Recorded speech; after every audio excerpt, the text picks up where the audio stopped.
Slowhands Rock Talk Show. Flare Audio offer a unique range of earplugs that reduce our stress response to noise without blocking or muffling the sound. With a huge range to choose from along with headphones and accessories, there's something for everyone. Click the link in the description and pick up yours today. Before the video starts, if you could do me a huge favour and make sure that you have subscribed to the channel. It's free, it only takes seconds to do, and it really does help the channel continue to grow. Now on to the video. And then we can stop it. But Dan, thank you so much for taking a little bit of time out of your evening to come on to the podcast and to speak to myself about all things music. As I just said, we will talk about your career, because you've got one of those careers where there's a lot of people would like to get into the music business. They would, but there's not a clear route as to how to do it. If you want to work in finance, you go to college or university after you've finished school, and there's certain courses that you can do it. There's a clear path on how to get there. You've got one of those unique careers that a lot of people would like, or they think they would like to do it, but they've probably got no idea of what's involved, how to get started, maybe even whether they would like it or not, because there'll be good things and bad things, I'm sure. But what I like to do with all the guests is I go back to the very beginning. So, Dan, where originally are you from? Originally from Hull in East Yorkshire. Right. And growing up, were you a music fan growing up? Yeah, I was, but I was kind of opened up to it through skateboarding. So I grew up in that kind of peak 80s skateboarding kind of, I'm not going to say fad because I still skate now, but but when that big hype with the Bones Brigade, all of that stuff, all of the H Street videos. So that's what I grew up listening to. And the music, the soundtracks to those is what got me into music. So, like H Street Hocus Pocus had like Operation Ivy on there and bands like that, and the Dead Kennedys and all of these punk bands. And bands like that was what really kind of influenced me when I was younger. And the Beastie Boys as well, right? This is no bullshit. Like when I was a kid, I used to have the chain with the Volkswagen logo on it, right? Because I loved the Beastie Boys. Yeah. And then, Appetite for Destruction as well was obviously a huge changing point in music. Like that just blew everything out of the water and sent music in a completely different direction. And then when I got to be a little bit older, Nirvana did the same thing again, right? It was almost some very, not even crossroads, but T-junctions within music, right? Where there was huge things that changed. But yeah, I think ultimately the thing that influenced me when I was a kid, when I was younger, was a couple of things. So skateboarding, the music that was on there, also the TV program, The Young Ones. Like they used to have different bands on there. Do you know what I mean? Like, and that's the first time I saw Motorhead was on The Young Ones. But I used to just love the way that it was, not only the comedy, but it had that music element to it as well. But yeah, it's weird. Like, I didn't really come from a family that loved music. Like, my mum, quite embarrassingly, loves Barry Manilow. Right. And my sister actually liked a little bit of music. So my first gig I ever went to was at Hull City Hall when I was like 12, which was Gary Newman. Right. Which was, and I remember being more fascinated with the production than I was with the music. I was like, how are those lights doing that? How is this, where's all this sound so loud come from? That's what intrigued me, was like, the actual production side of it. I'm just laughing because I think we start to show age now. I'm in my 40s, so I was brought up in the 80s, but I was a teenager throughout the 90s. So, still before the internet hit and, you actually had a proper childhood, so to speak. Yeah. And it's funny because everything you've just said there's so many people I hear saying the same thing, but they're exposed to it through skateboarding video games rather than actually going outside and skateboarding. Or the other big one was Grand Theft Auto, because there's a really good soundtrack to it. They're exposed to a lot of music from that. It's kind of like the same thing, but I think it shows how old we're getting. Yeah, absolutely. Like, you're absolutely right. Like for me, we all used to we had like a little skateboard gang, right? Some parents would get like a VHS video of like Hocus Pocus or Public Domain or something like that, and we'd all gather around and watch it, right? And then you're absolutely right. The next generation was the Tony Hawk's games, right? Yeah. Which has some amazing bands on that soundtrack, right? Like Consumed, Heavy Metal Winner was a banger of a tune on on those games. And if they're a conduit that got people into music, amazing, love it. Yeah, I mean, I think the amount of people of a certain age that discovered the Ramones through skateboarding. yeah, absolutely right. Which is, it's a good thing, right? Yeah. But you obviously, Gary Newman, your first concert. See, if you cast your mind back, what was the first album that you ever bought with your own money? Do you remember? Really good question. It's going back. I remember the first singles that I bought. What would be Peter Cetera, The Glory of Love from the Karate Kid 2 soundtrack on 7-inch. Right. And the Chaz and Dave Tottenham Hotspur song that they did. And I can't remember what the other one was, but definitely those two. And I got a voucher. Do you remember Andy's Records? I don't know. I know a shop called Andy's Records. It might have just been a whole thing, I don't know. But I got Andy's Records voucher one year. But for me, I was really, really lucky. My Uncle Gary, who was a full-on rocker, used to ride a motorbike, loved all this stuff. There's a really amazing photo in the book of me and him. He just looks like Tony Iommi, kind of mid-70s with holding a baby, and it's me at my christening. And he gave me a big pile of records and just went, there you go. And there was so many good albums in there. There was Sabbath in there, Thin Lizzy, Zeppelin, all of this stuff, and it was all on vinyl. And that was just a huge musical education for me. I think in terms of the first kind of CDs that I really got into when I actually had some of my own money, it would probably be stuff like Green Day and probably Operation Ivy and Rancid and bands like that, when I was actually just exploring those bands. It sounds very dramatic when you say it like this, but it does change your life. If you're a music fan and you start to discover your own, musical taste, bands that you like, artists that you like, it does lead you down a path. From who you hang about with, what you get up to when you're outside of school, and obviously if you're starting a band or that. And I'm in my 40s now, and sometimes I don't think I feel that different from when I was that 12-year-old discovering all these new bands. And absolutely, there's something really nice about it. Even as you're saying, going to a concert for the first time. There's that first time you go to an actual concert, and I can remember going in and the roadies were still setting up on stage, and it was doing the sound check. The drummer going through each of the drums, and the fact that you actually felt it in your chest rather than just through your ears. I've never felt that before, and I don't know how many gigs I've been to over the last 30 years now, but I still get that excitement, that feeling. It's a physical experience, right? There's something magical about it, and it doesn't matter. You might be having a crap time at home, you might be having problems at work, whatever it is. For those 2 hours that you're in that gig, your problems disappear, and it doesn't matter who you're stood next. Everybody's on the same page, the same level. There is something really nice about it. I think it's something that everybody should experience at least once in their life. Yeah, absolutely. No, I completely agree. And you're absolutely right. I think it's that physical experience, right? Feeling the kick drum coming through your feet upwards and stuff like that, and that wall of noise and people in unison. There's something really emotional about it. It's very kind of primal, right? But in terms of new music, I'm really lucky.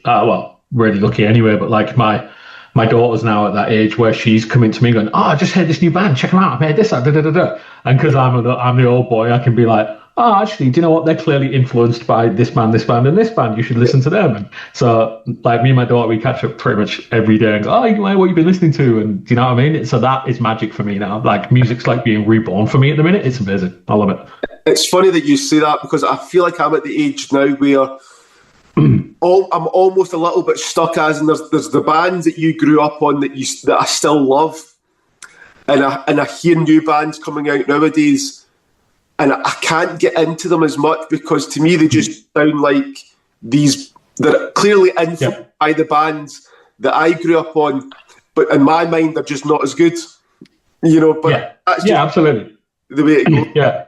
But, time and a place, right? It's time and a place. But I know that you play an instrument. You played in bands when you were younger.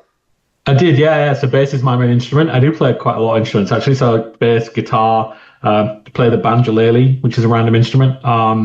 Same as George Formby, he played the banjolele. Sorry, what's that?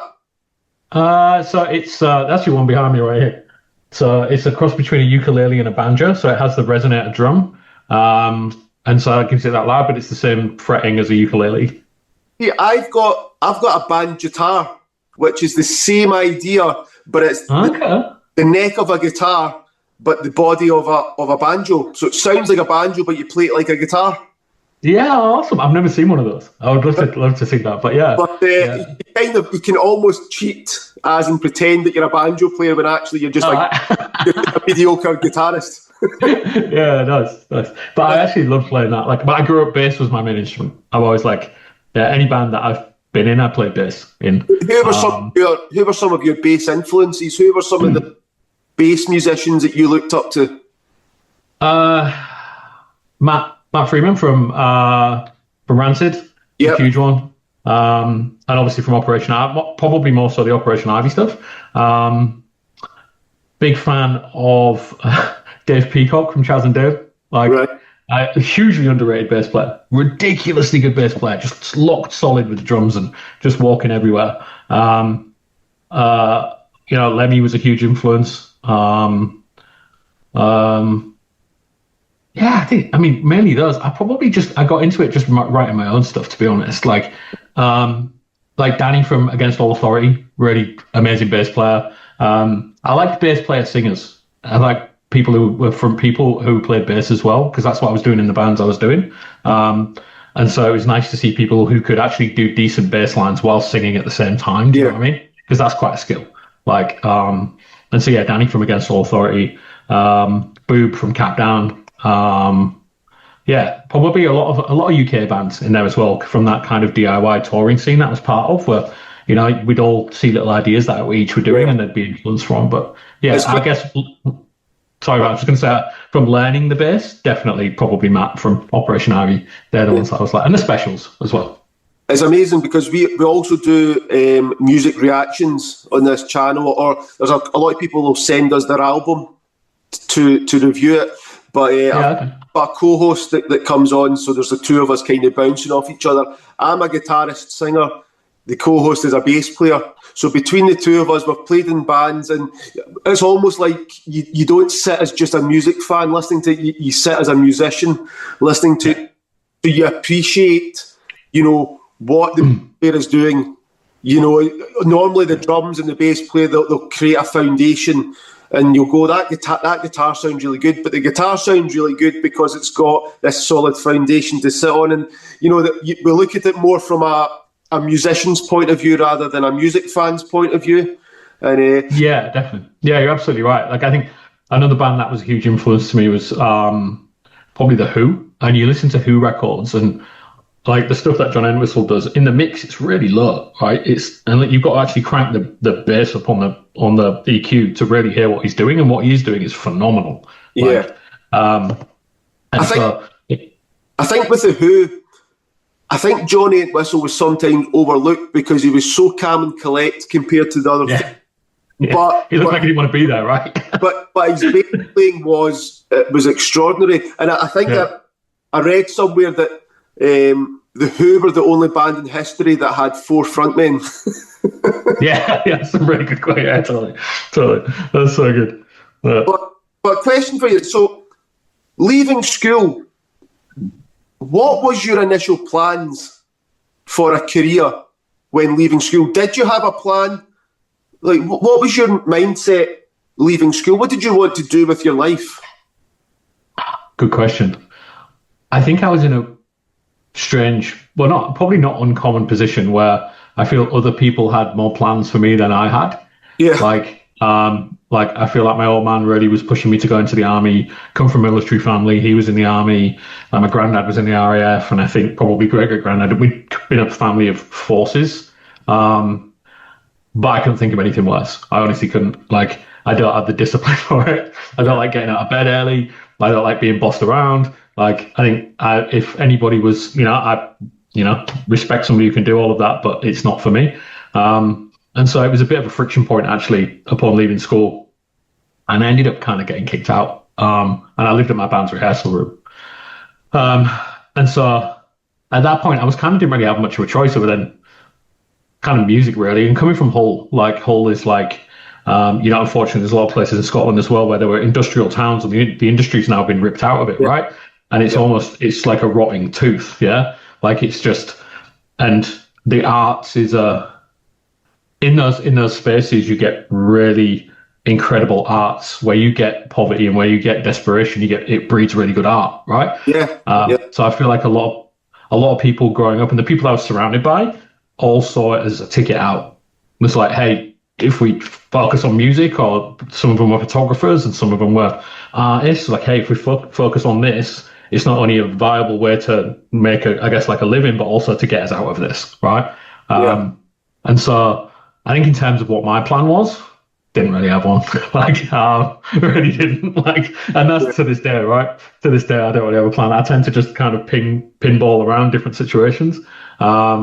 And I think like part of that is a philosophy that I think, like you said at the start, like, a bit of a strange career path. And it's because I don't know, one of my ethos is whatever, is like, never be afraid to be shit at something new. Do you know what I mean?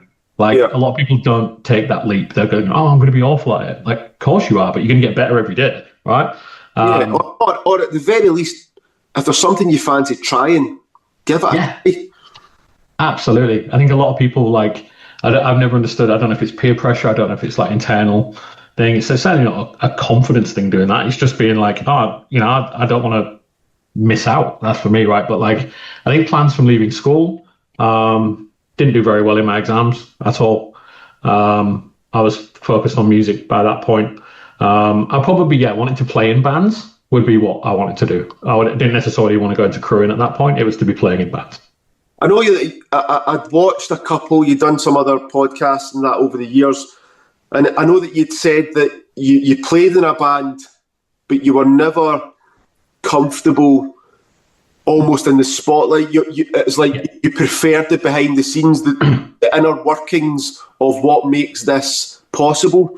So I'm assuming that's probably the reason why you went from being in the band to working behind the scenes. But what was your first job within the industry? I don't mean obviously as part of your band, but what was the first thing that was independent, that was just for yourself? It was with Capdown. So working with Capdown. So I started putting on gigs when I was like 15, 16 at the Philadelphia. Kind of lied about my age to do that, but like, and so we started putting on like DIY punk shows and stuff like that. And it was around that time, which I don't know if you know the band Capdown. They kind of was slowly blowing up, right? And they were doing like, I think one year, 230 shows in 1 year on like 50 quid a night, which is like a lot of shows, right? And so I was putting them on, and I was living at my band's rehearsal room at the time, and it was literally this rundown warehouse, and it was rat infested, but it was right round the corner from this amazing nightclub called Spiders, which is like a legendary in Hull. Like at that time, I don't know what the price is there now, but it was like 25p a shot, and all the shot glasses, like they're stacked together. So you buy like a stack of shots, and you and so that they were on tour with Against All Authority. So it was Capdown Against All Authority. I put the gig on. We then went back to the rehearsal room via Spiders, got very drunk, jammed out for a bit, and then they were like, you know what, you should come on tour with us. And I was like, absolutely. And so pretty much that day, packed up my bag and just headed off with them. And that was just driving originally, just being helping out driving on the van. Yeah, because I was going to say, obviously, I know that you've done various jobs, driving the tour van, helping sell merchandise, guitar roadie, tour manager. I think the list probably goes on. See all the jobs that you've done. I mean, times change, and and the music industry today is very, very different from how it was 30 years ago. Bands are struggling. It's hard to probably make a living now. But of all the jobs that you've done, is it pretty much still the same nowadays? As in, do those individual jobs still exist within that structure?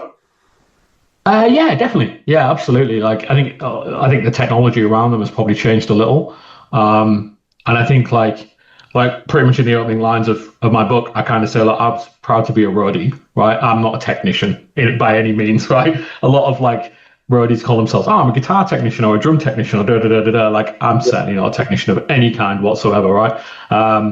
So for me, I was a roadie, but those jobs certainly still exist. There's still guitar roadies. There's still, front of house monitors, tour managers, stage managers, all of these things, personal assistants. That all of those roles certainly still exist within that ecosystem for sure. Yeah. Yeah.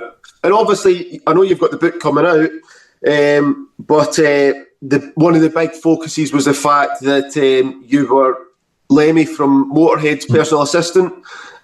Around 8 years, I think it was 2005 to get started.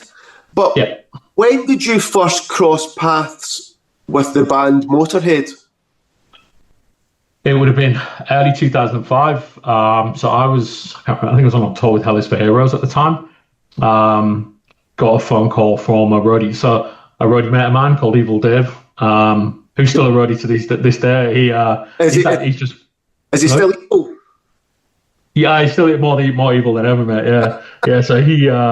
So me and him worked together for Kasabian for a little while, and we both come from the north of east of England. So yeah, he was from northeast. He was from Rotherham. I was from Hull. Good mates. We worked together on a few bands and stuff. And he called me up while I was on that tour, and he was like, "Look, mate, can you help me out? Like, I've completely messed up. I've double booked. Can you fill in on this tour for me?" And I'm like, "Yeah, absolutely, man. What is it?" And he was like, "Oh, it's Mondo Generator, who's Nick Oliveri from Queens of the Stone Age, his band." I was like, "Yeah, cool, awesome." And then he went, "Oh, and another thing, it's supporting Motorhead." I was like, "You what?"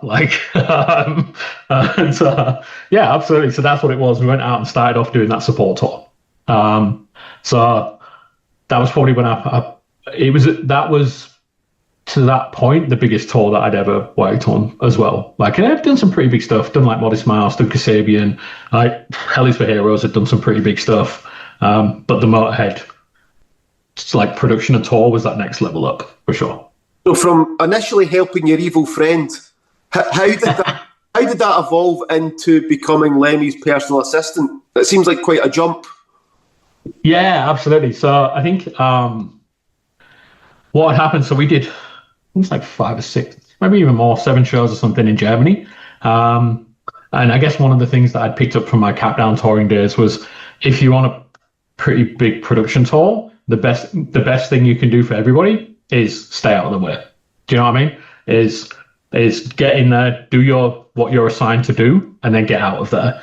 What you see a lot of bands doing is making that mistake of being like, "Oh, cool, we're on this massive production tour. Yeah, cool. Yeah, we're going to hang about the stage all night. We're going to get drunk and blah, blah, blah, blah, blah." And that's annoying for everybody, right? Yep. Because the headline band has been touring probably, 10 months before you even meet up with them, and their crew are tired. There's just another gig for them, and they're trying to get through it. And the last thing they need is a lot of people kicking around going, "Yeah, it's party time." So going into it with that mentality of being like, "Hey, let's get in there, let's do our job, let's get our gear out of the way, and then let's pack it down." It didn't go unnoticed. And so during that tour, I had a few members of the Motorhead crew come up to me and be like, "Hey man, what are you doing after this tour?" And so I was just like, "Well, I've got some other stuff booked in." And then the next gig, they'd be like, "Oh, that other stuff you've got booked in, can you, any chance you could cancel it?" I'd be like, "Well, I guess so, but why?" They're like, "Oh, no worries." And then the next night, there'd be another question, and the next night it'd be another question. Yeah. And then ultimately it came to be like, "Oh, can we have it was last night, I think. It was in Munich at the Zenith. Great venue. Absolutely great venue. Used to love doing shows there. But was called into the production office, and it was kind of all was revealed. It was like, "Hey, look, we really like how you work. We really like the way that you've, not only handled yourself, but the band that you're representing. And, we want you to come work for Motorhead." It was simple as that. Pretty much, yeah. It was the closest I've ever had in this industry to having a job interview. Normally it's just word of mouth referrals. Do you know what I mean? People just be like, "Oh yeah, no, so-and-so worked for so-and-so, they're available right now, give them a call," and you'd bounce from tour to tour. But this was hey, specifically come in, what do you feel? These are the terms, da da da da da. And then I asked the question of well, what would I be doing? And I genuinely thought they were going to be like, oh, emptying the bins at the end of the night or whatever, right? I'd be like, but I would still have been like, yeah, absolutely, I'd do that, right? Yeah. It's Motorhead, like, thinking back to the young ones and thinking back to, like all the times that I'd been like, fine, Motorhead, awesome, right? For me, as being British, it's that pinnacle of being road crew, right? There's bigger bands, but there's not more gravitas when it comes to being a roadie than being a Motorhead roadie, right? And so I would have accepted anyway. And then when there was like, being, road manager and Lem's PA, I was like, excuse me?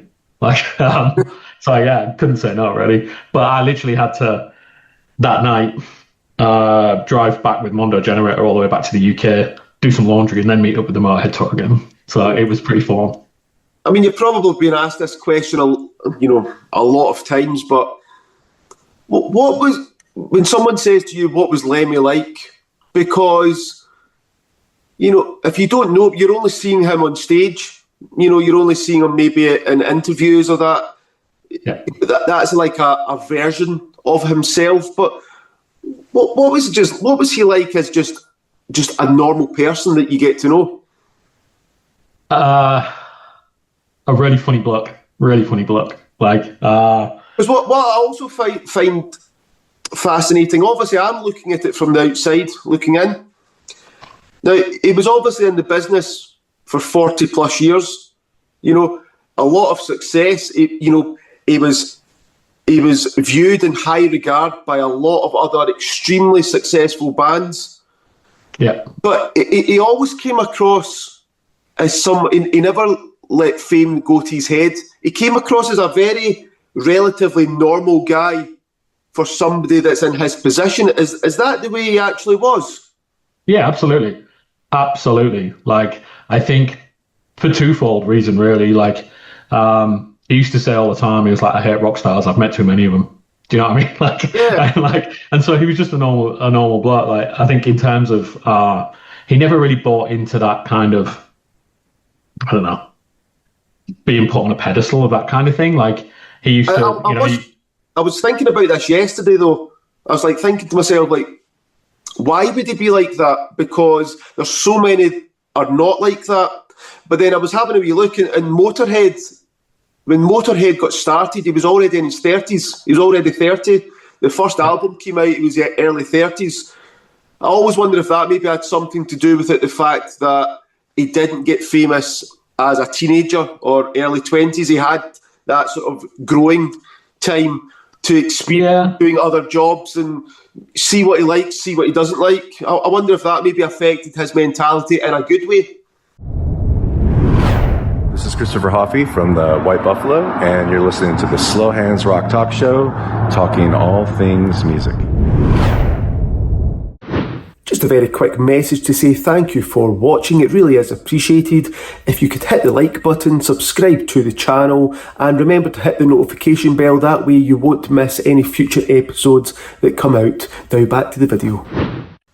Yeah, maybe. I mean, but he definitely had fame with Hawkwind and, bands before that, like the Rocking Vickers and bands like that. Like, they've kind of been lost in time, but they were quite a big band back in the day. Like, and I think ultimately, like, he just wasn't that way inclined. Like, and he didn't really gravitate towards people who were. Like, he was generally really down to earth and saw himself, like, the Motorhead crew. Like, and I guess it's one of those misconceptions, like, even like the song, like, We Are the Road Crew. Yeah. He includes himself in that, right? He's part of that road crew, right? Yeah. Because he's just doing his job. His job is playing bass and singing, but everyone else is doing other different jobs and everybody has to do their job, right? And it's no more important. So if, for example, Hobbsy, the sound guy, didn't turn up, there wouldn't be a gig. So it's just as important as Lemmy, right? Because the sound wouldn't be going. And appreciates that everybody has got a role to make this thing happen. Yeah, totally. And it was that mindset, right? Like, it was like being part of a very big dysfunctional family, right? But he was definitely the boss of that family, right? Like, there was no two ways about that. It was his band. Like, but in terms of like his general character, he was more interested in like the little nuances and the little jokes and the little things like that. Like, he, rather than like this big, fame, spotlight and all of that wasn't really him. Like, he'd much rather have a conversation about history or steam trains or whatever, right? Then talk about some rock and roll band or whatever, unless it was like old bands that he grew up listening to. Yeah. Bands like, stuff like Little Richard and Chuck Berry and bands like that he would, talk about all the time. But and the Beatles, he loved the Beatles. But generally just a really nice, funny guy, but certainly didn't suffer fools at all. At all. A good way to be. But obviously you have wrote your new book, Wasted Opportunities, Tour Tales and Stories from the Road. What was it like to sit down and to remember all the old stories? I'm getting it was quite nice to actually do that, and that they're now on print, that as time goes on and you start to forget, they're there for all of time. Yeah, I mean, it was a long road. And, huge shout out to Factory Originals for kicking me along that road for sure. There was times when I was like I'll say, I'm not that disciplined like earlier on, so where Ben from Factory had to be like, dude, let's get this going, and we did. And so, yeah, huge shout out to Ben and the team at Factory. But it was really cathartic. It was good. And basically the whole, without getting too deep, the whole premise of it was I wanted to kind of leave something for my daughter for when she was a little bit older. She could find out what I was like when I was younger, because, when you lived without, I don't want to glorify it, but that party lifestyle for so long, that comes at a price, right? So at any time you could, I'm very much of the understanding at any time, I could drop dead like that, right? Because of the things that I did in my youth.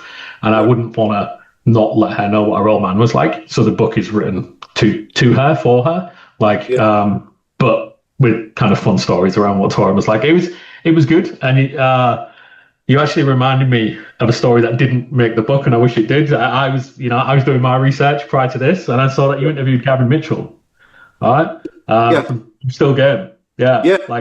So Motorhead crew, everything, we were huge Still Game fans. We used to watch it all the time on the bus, right? One of Phil's best friends is Paul Riley, who was, who was Winston. Yeah. So, do you mind me telling the story? Do you want to go with it? Go for it. Because I wanted this one to go in the book, and I love this one. So we rocked up in Glasgow, and Paul, Phil, I was a huge Still Game fan. And I was Phil was like, oh, mate, a man's going to meet us in the hotel bar when we get there, blah, blah, blah, blah, blah. He's some actor or whatever. And I was like, all right, cool. So we got there, had a drink, and it was like 7 a.m, right? And we'd been up all night anyway, and got there, and it's Paul Riley, and I was like, mate, it's from Still Game, right? And so we're drinking these triple Jack and Cokes at this time in the morning. He's like, oh, I've got these comedy awards later on tonight, so I can't make the gig. He's like, but what I'll do, a mate of mine's got an Indian restaurant in town. I'll let him know that you come down and do all this stuff, right?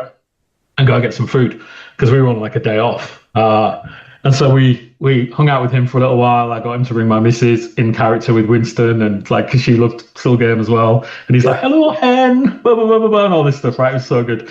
And then we went for this Indian meal, and we said to the guy in there, start ringing him, ringing him, because we knew he was presenting at this awards, and said, oh, what have you sent these guys here for? They've trashed my restaurant, blah, blah, blah, blah, blah. That's we hadn't at all, right? Yeah. And so he's ringing Winston, and he's going, oh, mate, I'm so sorry. I'll be there as soon as possible. And the guy's going, it's not good enough. They've literally trashed everything. It's, yeah. Then he comes walking straight from this comedy awards in a tux, and comes in, and we're all just sat there eating this Indian food, right? But yeah, he was such a good guy, man. But yeah. Gavin Mitchell was a cool guy. The reason I got him on was I knew that he was a huge David Bowie fan. So I thought it would have been nice for him to discuss his love of music, because normally he's probably talking about Still Game or other acting things that he's into. It's probably a nice treat for him to get to talk about another passion of his, which he doesn't normally get asked about. Yeah, nice. That's awesome. But I was the conduit that got the Motorhead crew into Still Game from the times when I worked with Biffy Clyro. Right. So Biffy Clyro used to tour with the entire box set of Still Games, and whatever bus or everything it was us would be watching those.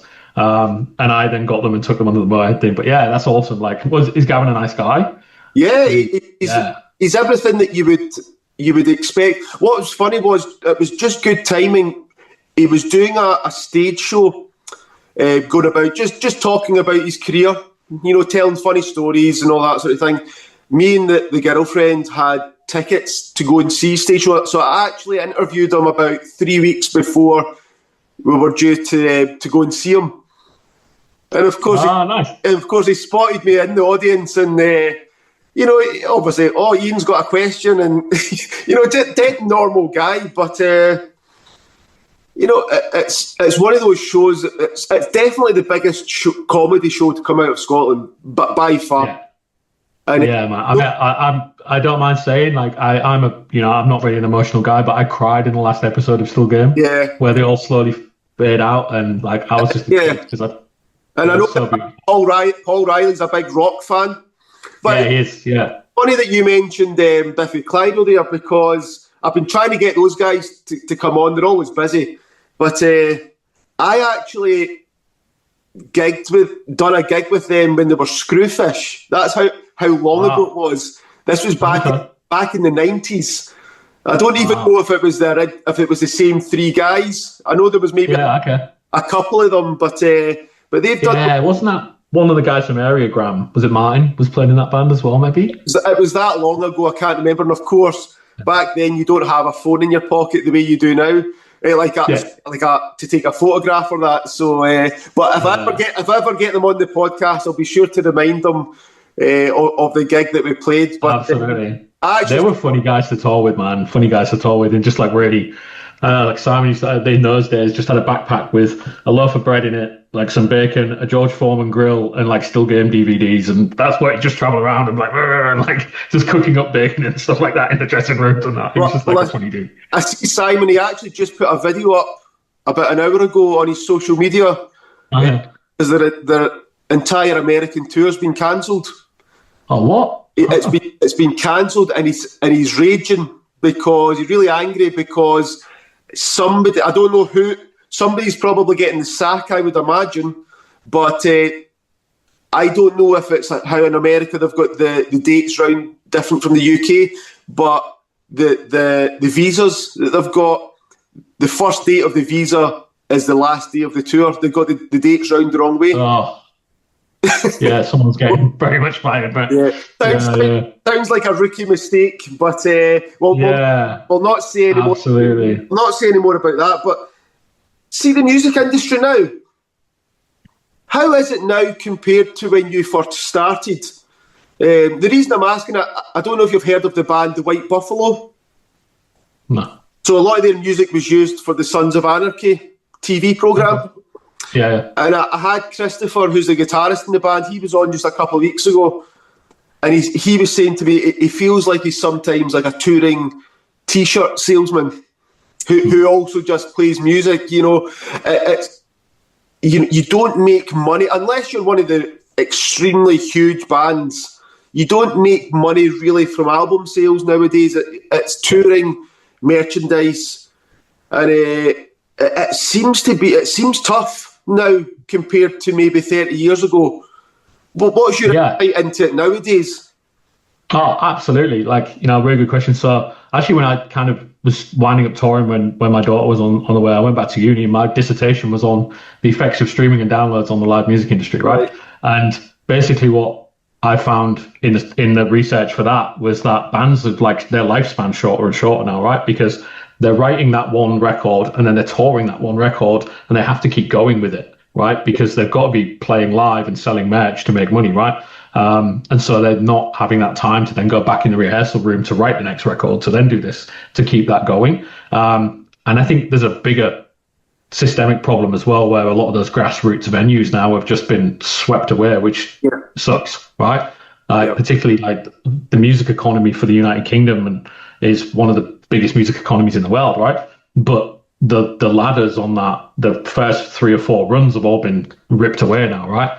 And you're seeing it in those larger festivals, right? Where they're still, I love Metallica, but they're old, right? Like, do you know what I mean? Like, they're almost just these old bands now, right? Who are headline worthy because these other bands are not coming up through, replacing them, earning their stripes, getting bigger and bigger. And there is some bands that are doing that and doing that really well.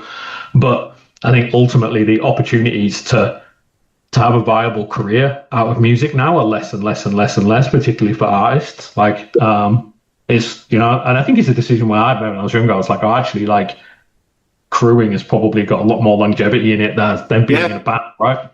Yeah.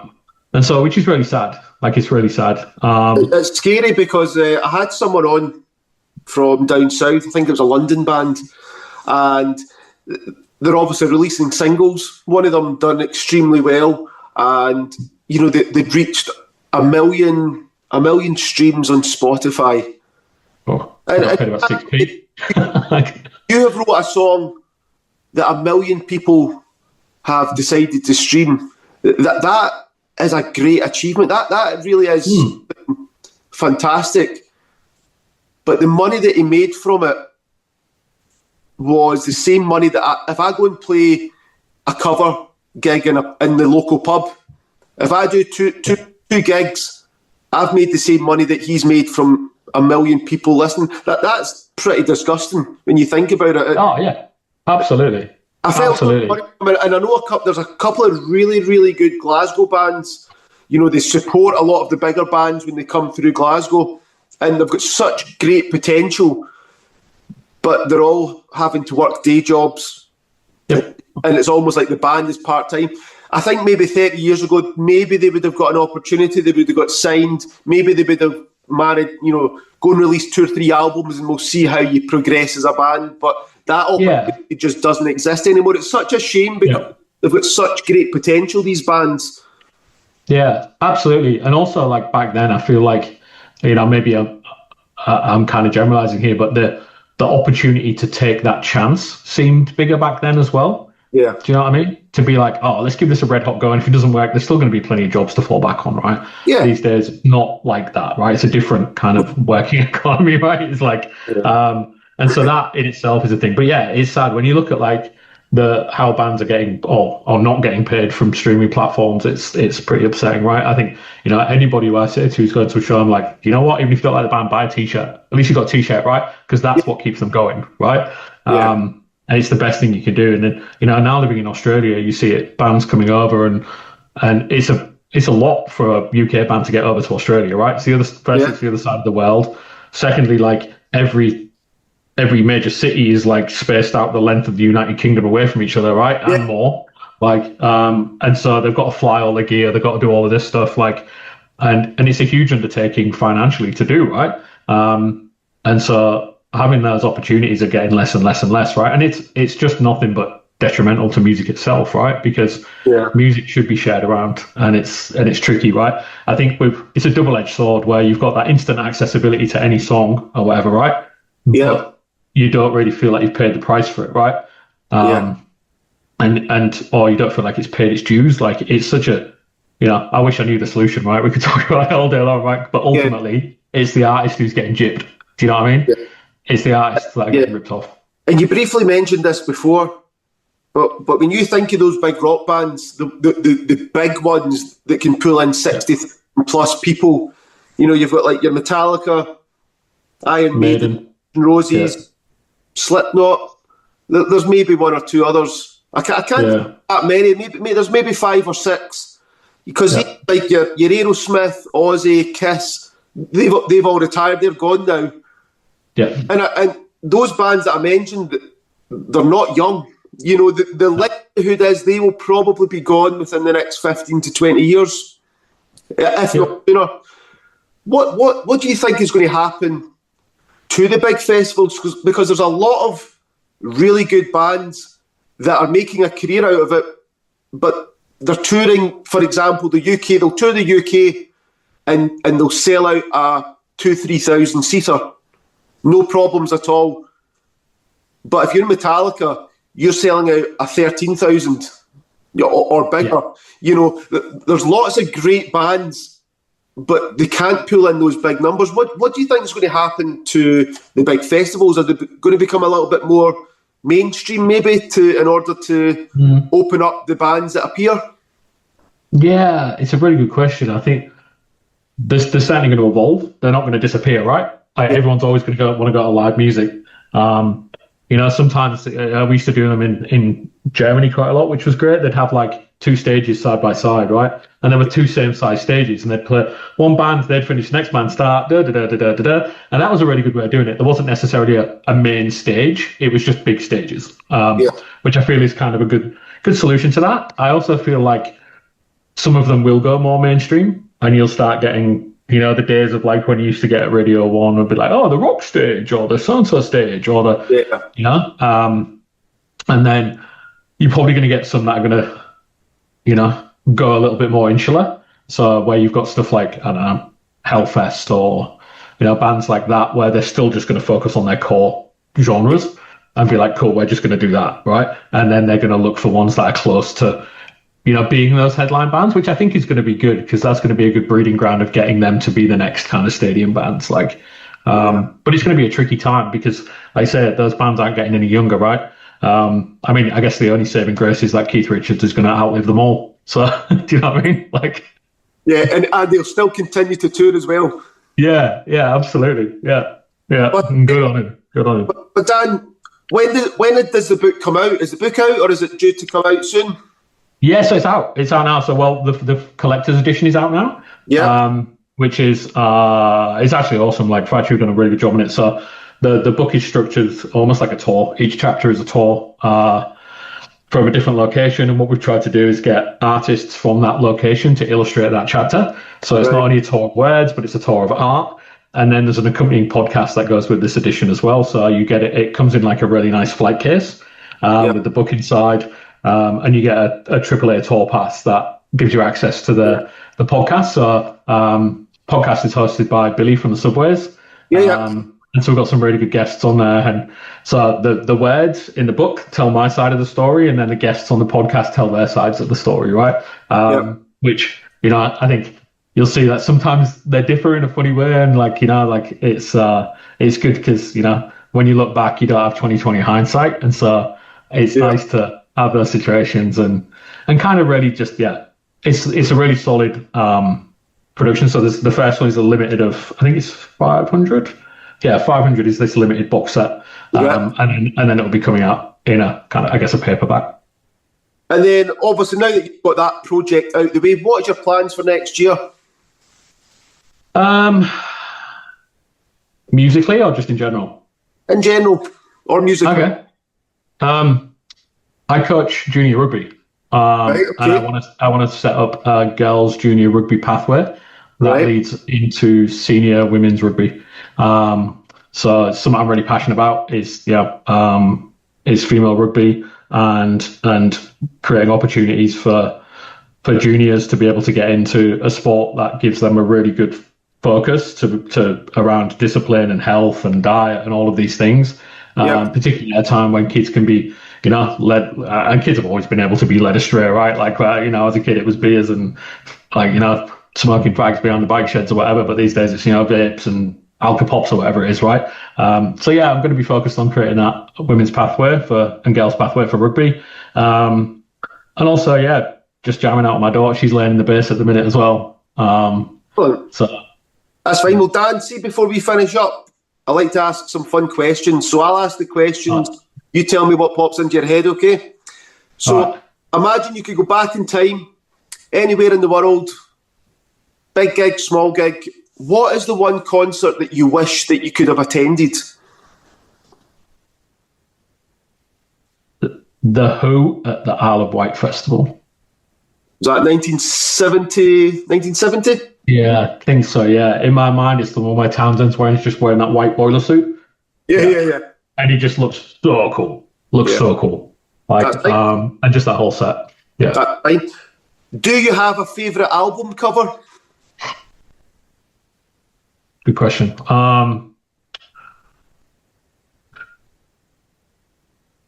Yes. Potemkin City Limits by Propaganda. Okay, that's fine. Yep. What's your favourite, when you see Lemmy getting mentioned, what's the first thing that pops into your head? What's your initial of Lemmy? In what way? Sorry, do you mean like when I just see his name? If his name gets mentioned, or that if someone was to mention Lemmy to you, what's the first thing that pops into your head? I smile. I think about the good times that I had with my mate Ian Kilmister. Think about different things like just the little jokes and stuff like that, and also some of the times when he was super cranky. Like me and him had a very similar sense of humor, And so even when he was like moody or in a mood, like I could, we could still rip each other in a funny way. So that kind of little bit of banter. And then when I see other stuff around, where it's more like marketing stuff like that, I question what their intentions are with it. Like I worry a little bit about that, but it's not my business to worry about. Yeah. Does the perfect album start to finish exist? And if so, what is the album or albums? Really good one. Got a couple here. London Conversation by John Martin. Okay. I love that record. Who's Next? Great album, start to finish. Yep. What'll be some of the good ones? Man, you got me on the spot here. You'll probably think up another 10 once we're finished talking. Yeah, I will do. Absolutely. The first Inner Terrestrials album was really good. Yeah. Good album from start to finish. Oasis, definitely maybe, was a solid album from start to finish. Okay. Yep. A little bit more heavier, I would say. Probably Rain in Blood was a really good album from start to finish. Yep.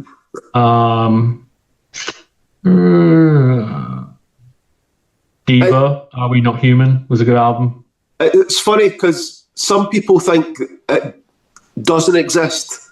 But I, similar to yourself, I could sit here and name easily like 5 or 6 that are just perfect in my opinion. Yeah. Absolutely, I agree. And I think, just on that, what we're talking about, I feel like that's getting a little bit lost in music these days because of the accessibility. People are not enjoying the journey of an album. Do you know what I mean? Yeah. Like, to me, an album was an experience, right? Like, I remember when my Uncle Gary gave me those albums, like bands like Jailbreak back and Lizzie with that gatefold and opening it out, like all of the packaging and the artwork. It was like... You study that album, and it's not just the music, it's the track order, it's every song, it's the lyrics, it's the artwork that goes with it. It was all the one package. Whereas now, it's just, you take one song, people will listen to a playlist and no, it's it's not the same. That's just the world I think that we live in. Yeah, absolutely. I don't know if that's a genuine thing or if we're just getting old, right? Do you know what I mean? Well, are we just whinging old men? I don't know, dude.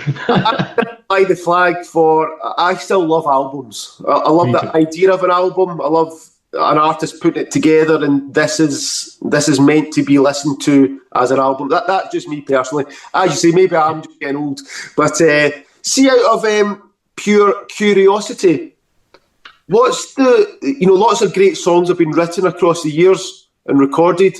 What's the one song you wish you could have sat in the recording studio to watch the band record the song? You did mention Who's Next. I think some of the songs in that would have been fascinating to see the band, because the technology was so primitive.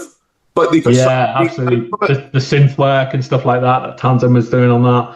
I was just thinking, but I didn't want to go with The Who again, so I was probably going to go with like, I'm trying to think. So a couple of them. Have you ever seen the Classic Album series? Yeah, I love that series. It's so good. So I'm going to not pick any that was in that. There's 2 that I'm going to pick, right? One is going to be Fortunate Son by Creedence Clearwater Revival, and the other would be Gimme Shelter by the Rolling Stones. So I would love to have seen both those sessions, and just to raise the question, it'd be like, you realise they're just going to use footage of war crimes over the top of these songs? You know what I mean? And see what they thought. But apparently when that then tunes are playing, it's all good. You can do whatever you want. You can napalm away, right? But yeah, those songs are beautiful songs, right? Two good songs. And last question for you, Dan. The answer could probably change daily, but for today, who is your Mount Rushmore when it comes to bands? Who's your 4 favourite bands? 4 favourite bands. You know what? I'm going to have a look at right now at what I've been listening to, and I'll give you the list. So, as in like today, right now? Yeah, go for it. Okay, so albums that I'm really listening to right now was she's a very small folk singer. Well, she's not small. She's like, as in like not very big, but called Olive Klug. Album called Lost Dog. Absolutely loving that record. What else is on my thing? The new Propaganda album, At Peace, is awesome. Absolutely loving that. What else? Le Boucherette's album. A Raw Youth. Don't listen to that. Oh, the new Mastiff record, actually. You ever heard that band? No. Mastiff? Mate, honestly, they're like, I grew up with some of those guys, and they're blowing up now. They're out supporting Raging Speedhorn on their tour at the minute. And their new record, Deprecipice, which is their old album, is amazing. And they've got a new record out now as well. So I've been listening to that a lot. A little bit of Hull solidarity there. And then a go-to is just always the Bonzo Dog Doodah Band. So me and Lemmy both love the Bonzo Dog Doodah Band, and that's one of the first things we bonded on. And so, yeah, they're always a go-to. If I'm having an awful day, put the Bonzos on, you're going to smile. That's fine. Dan, thank you so much for coming on the podcast, answering my questions, having a bit of chat here. I hope that the book does well. I look forward to obviously checking out these bands that you've just mentioned. And if you're ever across in Scotland area, look me up. Give me a shout. Absolutely, mate. Will do. Thank you so much for having me, Ian. Appreciate it. Pal. Thank you. Thank you for watching. Remember to subscribe to the channel and leave a comment below. Thank you.